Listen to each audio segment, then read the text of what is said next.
পদত্যাগ করল যুব ও ক্রীড়া মন্ত্রণালয়ের উপদেষ্টা আসিফ মাহমুদ ভূঁইয়া এবং ডাক, টেলিযোগাযোগ ও তথ্য প্রযুক্তি মন্ত্রণালয়ের উপদেষ্টা মোহাম্মদ নাহিদ ইসলাম।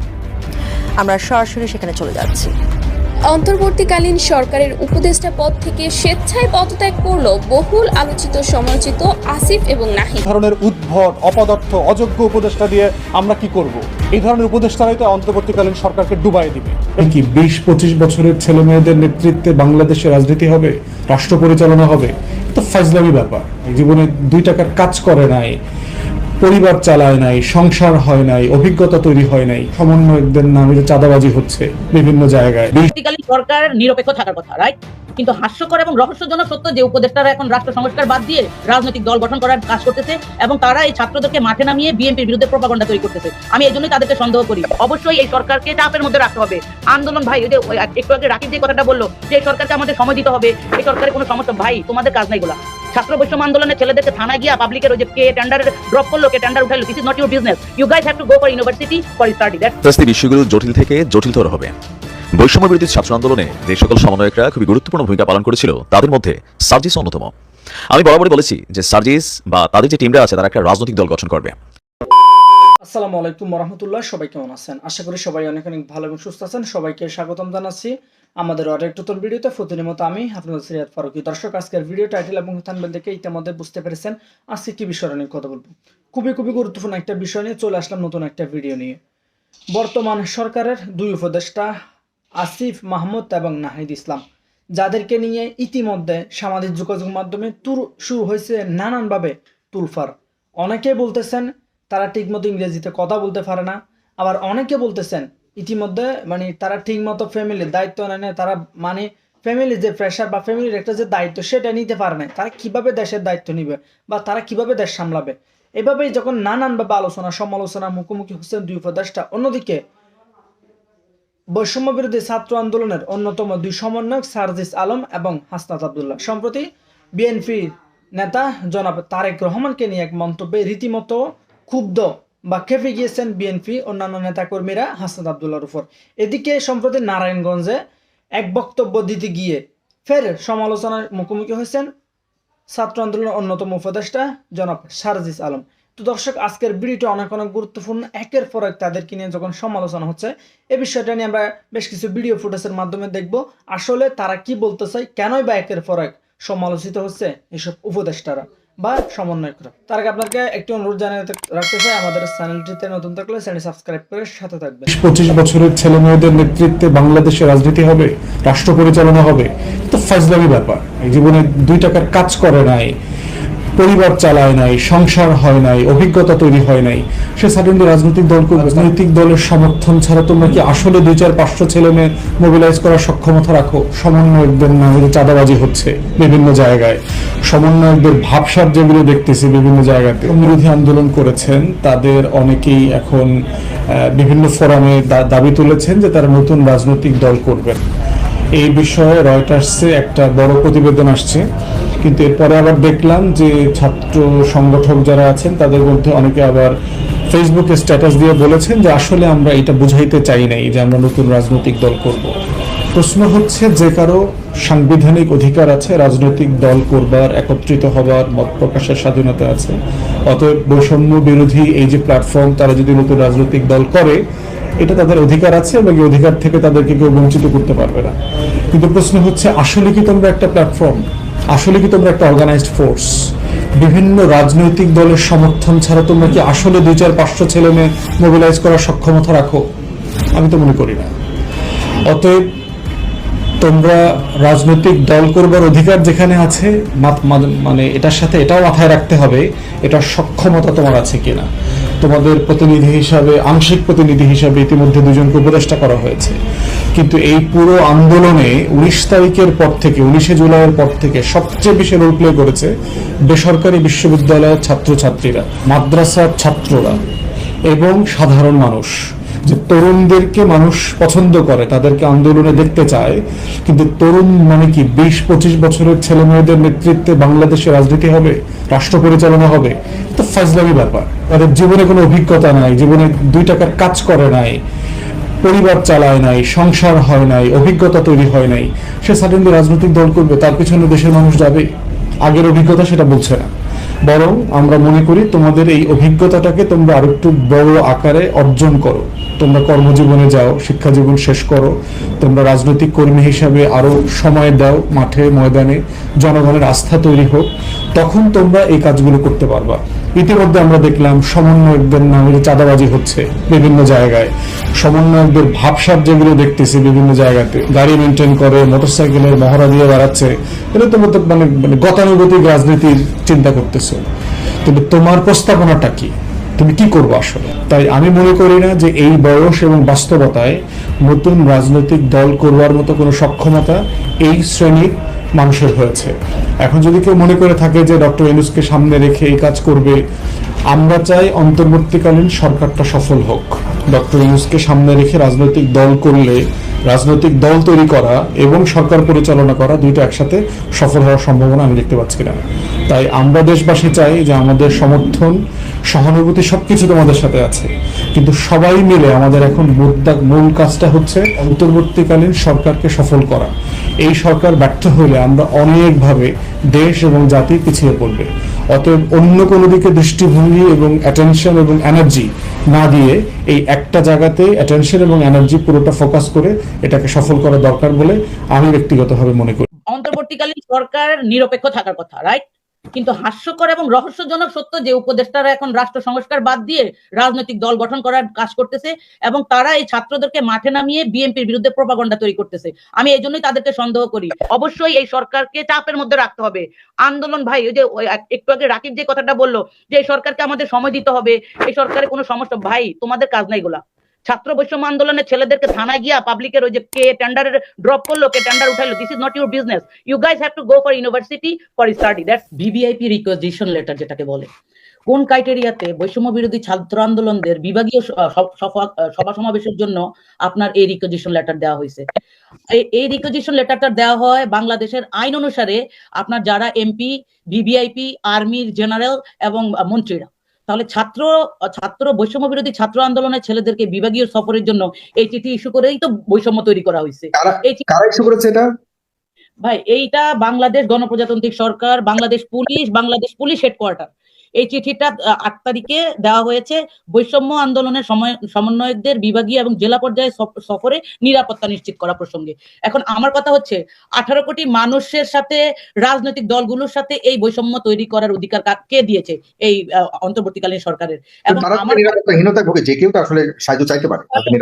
তাহলে বাংলাদেশের প্রত্যেকটা নাগরিকের নিরাপত্তা দিতে হবে। বৈষম্য বিরোধী ছাত্র আন্দোলন পুলিশ দিবে।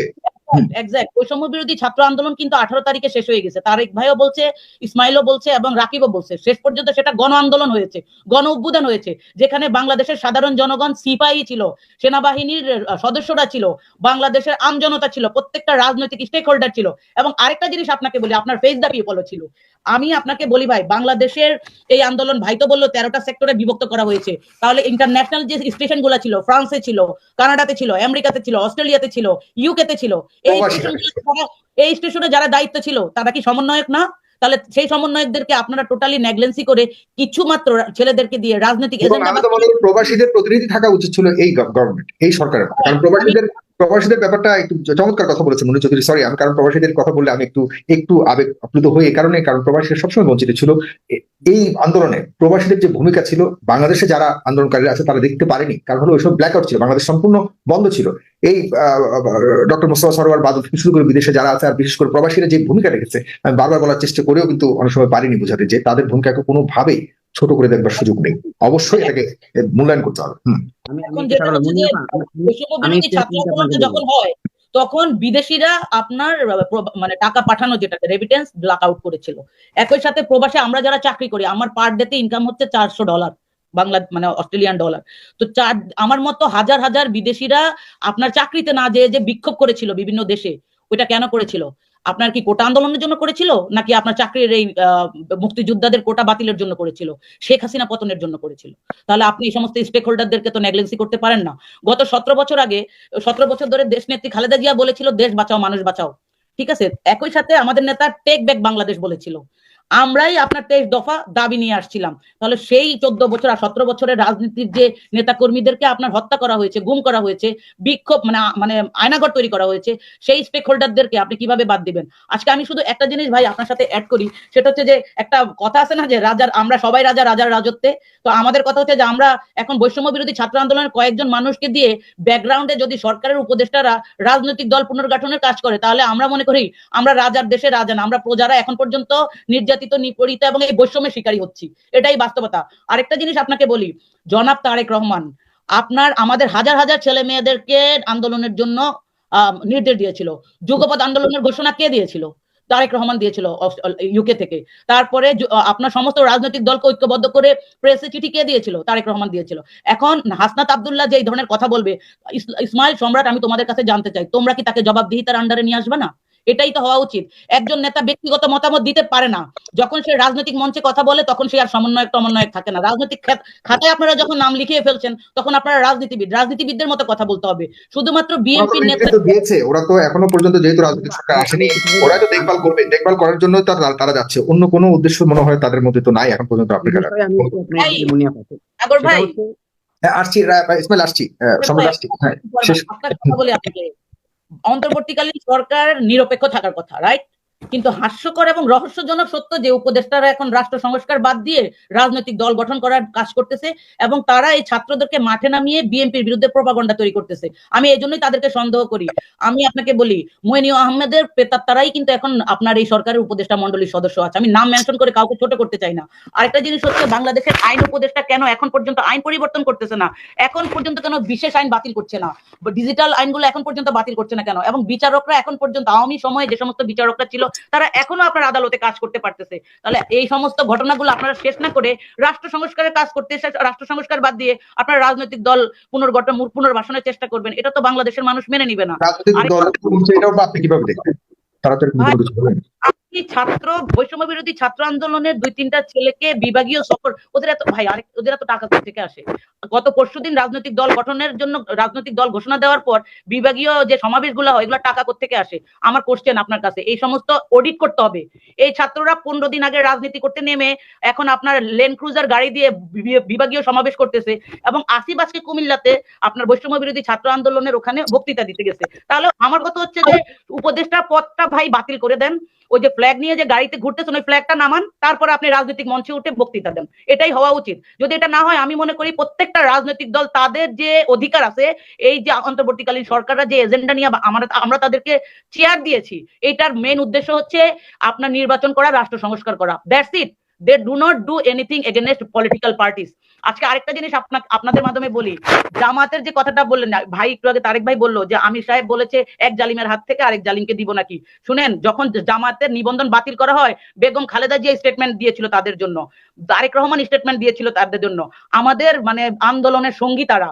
আজকে তারা যদি আমাদের সাথে এ ধরনের আচরণ করবে, আমরা এটা কখনোই মানি না। আমি বিশ্বাস করি জামাত তাদের উপর যে নির্যাতন হয়েছিল, একই সাথে বিএনপির সাথে তারা যে যুগপৎ আন্দোলনের অংশ ছিল গত 17 বছর, এটা বহমান রাখবে, কোনো এজেন্ডা বাস্তবায়ন করবে না। এবং তারা যদি, প্রত্যেকটা রাজনৈতিক দল যদি আপনার ঐক্যবদ্ধ থাকে, অবশ্যই এই সরকারকে চাপের মধ্যে রাখতে হবে। আন্দোলন ভাই, ওই যে একটু আগে রাকিব যে কথাটা বললো যে এই সরকারকে আমাদের সময় দিতে হবে, এই সরকারের কোনো সমস্যা, ভাই তোমাদের কাজ নাই গোলা। ছাত্র বৈষম্য আন্দোলনের ছেলেদেরকে থানায় গিয়া পাবলিকের ওই যে কে টেন্ডার ড্রপ করলো, কে টেন্ডার উঠাইলো, this is not your business. You guys have to go for university for study, that's it. তোমাদের এখানে সরকারকে সহযোগিতা করার জন্য তারা তো নেতৃত্ব দিয়েছে, যেই দেশটাকে বৈষম্য বিরোধের জন্য যে নেতৃত্ব, যে আন্দোলন করেছে, সেই বৈষম্য না শেষ হলে তো তাদের দায়িত্ব যাচ্ছে না। তাদেরই তো দায়িত্ব, যেহেতু তারা নেতৃত্ব দিয়েছে। ছাত্র আন্দোলনের এই যে হাসনাতের আজকে বক্তব্য, যে ছেলেটা আপনার চ্যানেলে এসে, আপনি ভুলে যান কেন? এই ছেলেটা ছাত্রলীগের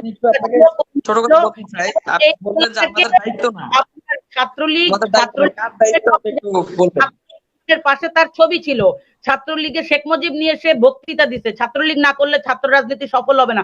এই ছেলে কিভাবে বৈষম্য বিরোধী ছাত্র আন্দোলনের ব্যানারে থেকে দেখিয়ে ছাত্র আন্দোলনের সময় সে সম্পূর্ণভাবে প্রমাণ করেছে, সে আমাদের চ্যানেলে এসেও এই ধরনের, তখনও তার বিরুদ্ধে এই ধরনের কথা উঠেছে, তো এসে চ্যালেঞ্জও করেছিল যে আমার বিরুদ্ধে যেসব অভিযোগ এসছে সেগুলো প্রমাণ করুক। সে আসুক আপনার চ্যানেলে, এখন হাসনাতকে আপনি ফোন দেন তো পান কিনা? তখন আসছিল কায়দা তো একদম ভাষায় ফেলছে, ফেস দা পিপলে, এবং এই সমস্ত ছেলেদেরকে আপনার চ্যানেলে আপনি এনে পুরা বাংলাদেশে 3 লক্ষ 4 লক্ষ মানুষকে দেখাইছেন, তাদেরকে আপনি প্রমোট করছেন। এখন আপনি ডাকেন তাকে, সে যদি প্রমোট না, ডেফিনেটলি যে কোনো প্রয়োজনে আমি তো তাদেরকে আনবো, সামনেও আনবো, ডেফিনেটলি প্রয়োজন হলে সবাইকে আনবো। আমাদের এখানে তো কোনো কাউকে আনবো কাউকে আনবো না এই ধরনের বৈষম্য আমাদের অন্তত পক্ষে ফেস দ্য পিপলে নাই। আপনার নাই, এখন তো আপনার ফোন ধরে কিনা আমার এটাই সন্দেহ। হাসনাত আব্দুল্লাহ ঘটনা আমি ঘটাইছে, আমি আমি আজকে চেষ্টা করেছি তাদের, আমি বলেছিলাম আপনাকে তারা আই মিন তো এসছে, রাকিব তো এসছে, তারা হয়তো কারণ তারা এখন ভ্রমণে আছে বা ক্যাম্পেইনে আছে, তারা এই কারণে হয়তো যুক্ত হতে পারেনি। এই নিয়ে তো বলেছে যাইতে হবে। তারেক রহমান বিরুদ্ধে যে ধরনের প্রোপাগান্ডা মিথ্যাচার করলো, কটাক্ষ করলো, তাহলে রাকিব আর সম্রাট দায়িত্ব নিয়ে বলুক যে আমরা তাদের পক্ষ হতে ক্ষমা চাচ্ছি। কোন রাজনৈতিক নেতাকে অসম্মান করা যাবে না, আমরা তো কাউকে অসম্মান করি নাই। এখানে বিষয় তো এরকম কিছু না, ক্ষমা চাওয়ার মতো বিষয় কি ঘটছে। আমি আসলে ওনার হাসনাত আব্দুল্লাহর বক্তব্য যেটা শুনেছি সেটা হচ্ছে যে জনাব তারেক রহমান ছাত্রদের শুরু কথা বলতেছে, অর্থাৎ আমাদের শুরু কথা বলতেছে, বা আমরা যে চাচ্ছি সেটা শুরু কথা বলতেছে। এটা তো স্বাভাবিক, এটা অস্বাভাবিক কিছু না। উনি কি ওর ভাই, তুমি কি আমাদেরকে ফেসিয়াল এক্সপ্রেশন বোঝাও? একজন নেতারা যখন মঞ্চে কথা বলে এবং প্রত্যেকটা মানুষ এটা নিয়ে যখন কথা বলতেছে নেগেটিভ ভাবে, তুমি ওটাকে পজিটিভ ভাইব দিতে আসছো, তাকে তুমি ডিফেন্ড করতে আসছো, দ্যাট ইজ নট গুড। আস্তে আস্তে বিষয়গুলো জটিল থেকে জটিলতর হবে। বৈষম্য বিরোধী ছাত্র আন্দোলনে যে সকল সমন্বয়করা খুবই গুরুত্বপূর্ণ ভূমিকা পালন করেছিল তাদের মধ্যে সার্জিস অন্যতম। আমি বরাবরই বলেছি যে সার্জিস বা তাদের যে টিমরা আছে তারা একটা রাজনৈতিক দল গঠন করবে। আর কেউ কেউ বলছেন সেই রাজনৈতিক দলটি গঠনের উদ্দেশ্যে বাংলাদেশের বিভিন্ন জায়গায় সমন্বয়করা সফর করছেন। এরই অংশ হিসাবে সফর করেছিলেন নারায়ণগঞ্জ। নারায়ণগঞ্জে সার্জিস যে ঘোষণা দিয়েছে তার এই ঘোষণাটা শতভাগ পলিটিক্যাল। আর এই বিষয়টাতে বিএনপি এবং জামায়াতের যারা নেতাকর্মীরা আছেন তারা কিন্তু ব্যাপক রিয়েকশনও করেছেন, কারণ প্রধানমন্ত্রী হিসাবে যে পদটা, সেই পদটার জন্য আগামীতে নারায়ণগঞ্জ থেকে প্রধানমন্ত্রী দেখতে চায় সার্জিস। তো এখন প্রশ্ন হচ্ছে সার্জিস কিভাবে প্রধানমন্ত্রী দেখতে চায়? প্রধানমন্ত্রী যদি আমরা ভাবি, বিএনপি আছে, আওয়ামী লীগ আছে, জামায়াত ইসলাম আছে, জাতীয় পার্টি আছে, বা আরও যে দলগুলো আছে, এখান মধ্যে আওয়ামী লীগ আপাতত বাদ, তো বাকি দলগুলোর তো একটা প্রধানমন্ত্রী পদের জন্য মোটামুটি একটা টার্গেটেড ক্যারেক্টার আছেই। তাহলে নারায়ণগঞ্জের মাটি থেকে প্রধানমন্ত্রীটা কোন দলের আসবে? একটা প্রশ্নবোধক চিহ্ন কিন্তু সার্জিস তৈরি করছে। তো বৈষম্যবিরোধী ছাত্র আন্দোলনের কেন্দ্রীয় সমন্বয়ক সার্জিস বলছেন, নারায়ণগঞ্জ নানান কারণে গুরুত্বপূর্ণ। সংসদে পলিসি মেকিংয়ে নারায়ণগঞ্জ থেকে আমরা আরো বেশি নেতা দেখতে চাই, কারণ দিন শেষে সবকিছুই নির্ধারিত হয় ওই সংসদ থেকে। আমরা আগামী দিনে নারায়ণগঞ্জ থেকে প্রধানমন্ত্রী দেখতে চাই। এখন সার্জিসদের যে বৈঠকটা ছিল বা প্রোগ্রামটা ছিল ছাত্রদের সাথে। স্যার যদি বলতো যে আমরা এখান থেকে আগামী দিন অক্সফোর্ডে 10টি স্টুডেন্ট দেখতে চাই, ঢাকা ইউনিভার্সিটিতে 10টা প্রফেসর দেখতে চাই, বুয়েটে দেখতে চাই, অথবা প্রাচ্যের যে কোনো ইউনিভার্সিটিতে নামি দামি সেইগুলো বলতো, তাহলে বিষয়টা থাকতো ছাত্রদের সাথে কানেক্টেড। বাট সার্জিস বলছে এখান থেকে আরো বেশি বেশি নেতা দেখতে চায়, প্রধানমন্ত্রী দেখতে চায়। একদা প্রাচ্যের ডান্ডি ক্ষেত্র নারায়ণগঞ্জ বিগত ছাত্র আন্দোলনে ব্যাপক ভূমিকা পালন করেছে। সার্জিস বলছে যে বেসিক্যালি তিনি আজকে আপনার 5টায় নারায়ণগঞ্জ পৌর স্টেডিয়াম মাঠে এক সমাবেশে এই কথা বলেছেন। আর তিনি বৈষম্যবিরোধী ছাত্র আন্দোলনের সমন্বয়ক এবং সংশ্লিষ্টদের সাথে কথা বলেছেন। এছাড়া বিভিন্ন রাজনৈতিক দলের প্রতিনিধি দলের সাথেও আলাদা আলাদা কথা বলছেন। আমি এদেশের রাজনৈতিক যেই দুর্বলতা বা দেউলিয়াপনা আছে সেটা গত 16 বছরে অনেকটা প্রকাশিত হয়েছিল, আর এখন বাকিটা হচ্ছে সার্জিসরা হাসনাতরা বাংলাদেশের যেই জায়গাতে যাচ্ছে এই মুহূর্তে বিএনপি, আওয়ামী লীগ, আমি জামাতটা এখন ওইভাবে দেখি নাই, আওয়ামী লীগের যে আজকে একটা দেখলাম, তারপরে বেশিরভাগ বিএনপি বিভিন্ন জায়গায় এই ছেলেগুলারে মনে করতেছে যে আগামী দিনের কাণ্ডারি, তারেক জিয়ার থেকেও সম্ভবত বড় কোনো ক্যারেক্টার, এদের সাথে একটা ছবি তুললে বা একবেলা নিয়ে ভাত খাওয়াইতে পারলে অথবা বাড়িতে জায়গা দিতে পারলে কিছু একটা মনে হয়ে যাবে। তবে রাইট নাও কিছুটা প্রভাব পড়ছেও। এই রাজনৈতিক দলগুলার এই ধরনের রাজনৈতিক দেউলিয়াপানাই বাংলাদেশের রাজনীতি নষ্ট করার পেছনে আরো একটা কারণ। আরে ভাই, আপনার বাড়িতে সার্জিস এসে ঘুমাইলে কি হয়েছে? সার্জিসের চেহারা চেয়ে আপনার ভোট দিবে? ভোট দিবে না। তো রাজনৈতিক প্রতিনিধি দলের সাথে সার্জিসের বৈঠকটা আসলে কেন? আমার কাছে মনে হয় কি আমরা হঠাৎ করেই মানে অপ্রয়োজনীয় ইস্যুগুলোকে আরো সিরিয়াস করে ফেলি। আপনার সার্জিস বলছেন নারায়ণগঞ্জে আমাদের উপর যারা হামলা করেছে তাদের বিচার না হওয়া পর্যন্ত আমাদের শান্তি হবে না। আর নারায়ণগঞ্জে অল্প কিছু মানুষ বৃহৎ গোষ্ঠীকে জিম্মি করে গার্মেন্টস, অটো স্ট্যান্ড, মার্কেট থেকে চাঁদাবাজি করছে। ছাত্র জনতা এইসব অপকর্ম সমর্থন করে, এটা সুন্দর একটা বক্তব্য দিয়েছে। তো এখানে বলছেন যে আমরা যখন ছাত্র সমাজ প্রয়োজন হবে তখনই আমরা আবার মাঠে নামবো, আমরা চাই নামো। বাট এই মুহূর্তে সারা বাংলাদেশে বেশ কিছু ঘটনা ঘটছে, সমন্বয়করা যাচ্ছে, সেখানে স্থানীয় মানুষদের মধ্যে বিভাজন হচ্ছে। যে ছেলেপেলেগুলো কখনো রাজনীতি করতো না, আন্দোলনে গিয়েছিল একটা উদ্দেশ্যে, বাট এখন সেই উদ্দেশ্যটা কিন্তু বেচা শুরু হয়ে গেছে অনেক জায়গায়। এটা বি প্র্যাকটিক্যাল। সবাই না, যারা ভালো তারা তো আছে ভালোই, কিন্তু ওই যে আওয়ামী লীগের ভিতরে সব খারাপ ছিল, কিন্তু কিছু খারাপ মানুষ আওয়ামী লীগের নষ্ট করে ফেলছে। বিএনপি থেকে সব খারাপ, তারেক যেহেতু ভালো ভালো কথাই বলেন, কিন্তু ঘটনা তো ঘটায় ওই যে গ্রামে গঞ্জে কিছু আছে। তো সমন্বয়কদের মতো সব খারাপ না, বাট কিছু কিছু এলাকাতে এই ঘটনাগুলা এদের এই সিন্ডিকেটে ঘটে যাচ্ছে।